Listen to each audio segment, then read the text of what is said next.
I'll take that. You late? I don't think so. Slide it over.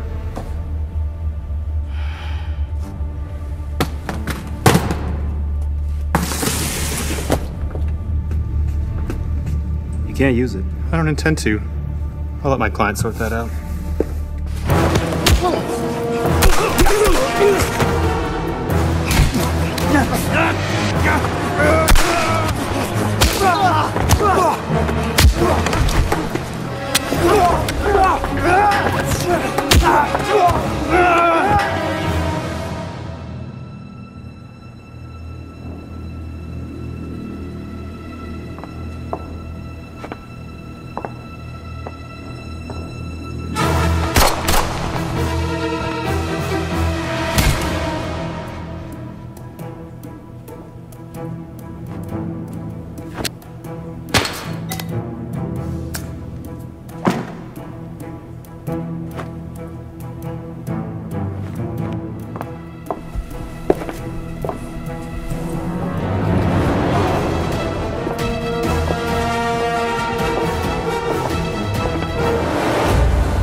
To open this scene, I didn't want to slam right into the action like we did with some of our other scenes. I wanted to carry the audience in, with the camera almost being guided by the distant sound of the fight.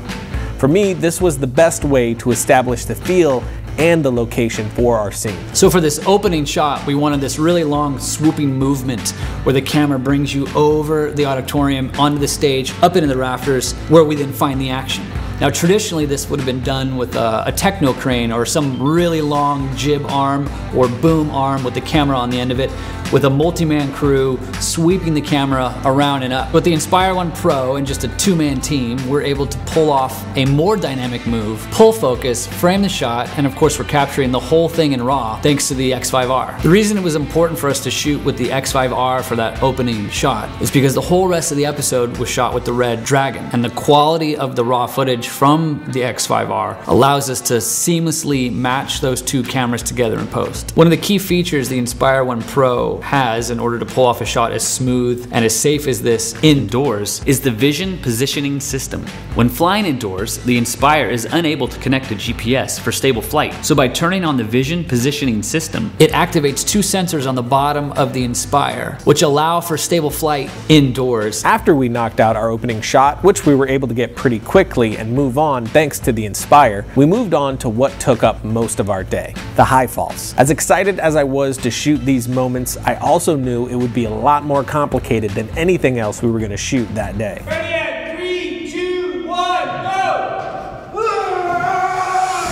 Taking people over a rail and making them fall 40 plus feet is a very dangerous illusion to create. To do it safely, it does take time. And the way that we did it safely was we used a device called a descender. These are all custom made, but basically what it does, it will never go faster than a certain speed that the operator can set. And it tapers down just like the gearing on a bicycle. And just like on a bicycle where you can be pedaling really fast and then you gear up and it gets really hard, that slows the person down over the course of say 10 feet. That way they go from free fall to near stop in about 10 feet, which is a lot of time to decel, but not very visible to the naked eye. The other thing is we took them to mats every time, so if any failure happened, we were protected that way. Each one was tested initially with a weight bag that weighs about as much as the performer. We would test it with that to make sure the system is running properly, and then the performer wearing what's known as a jerk vest, which is a custom-made harness that's made for each performer's body. After the testing with the bag was done, we would choose how the person was going to go over the rail and where exactly to pick them. Matt Reimer, for him we picked a hip pick, and we had him rotate around it so he would tumble. We did a few rehearsals. As soon as we liked what we saw, we put him in the wardrobe and we shot it. Kendo, we wanted to flip like a coin because he's shot in the head or chest, so we wanted him end over end going over. We tried a few different things when we were testing and ended up picking him on the hips with two lines that go up to a bar. Now this becomes more complicated because his legs got tangled in the bar in a rehearsal or this or that, so it took a few tries to get right.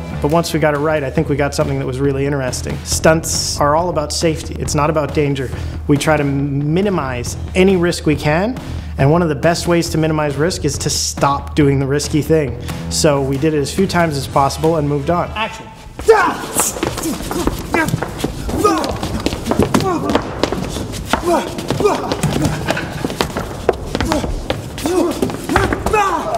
The falling shots took up most of our day, so by the time we were done with all of that, we really only had a few hours left to shoot out our entire opening fight and story elements for this scene. Now, I didn't want to jip the coverage that I had planned or change up the style by going handheld for speed either, so to get the speed and production we needed while still maintaining the style and look that I wanted, we went with the Ronin. By using the Ronin with the EXO, we were able to shoot very run-and-gun style while still getting the smooth movements that this scene needed. For the rest of the night, I never put the camera down and jumped from one setup to the next with nothing to move between setups but my own body, since the entire rig was attached to me. And that's the best part about the Ronin for me, the versatility and speed of production you get without compromising quality. So we were able to make our day pulling off a whole lot of complicated setups because we had the tools that freed us up enough to move extremely fast. And of course, having an incredibly talented and dedicated team goes a long way too.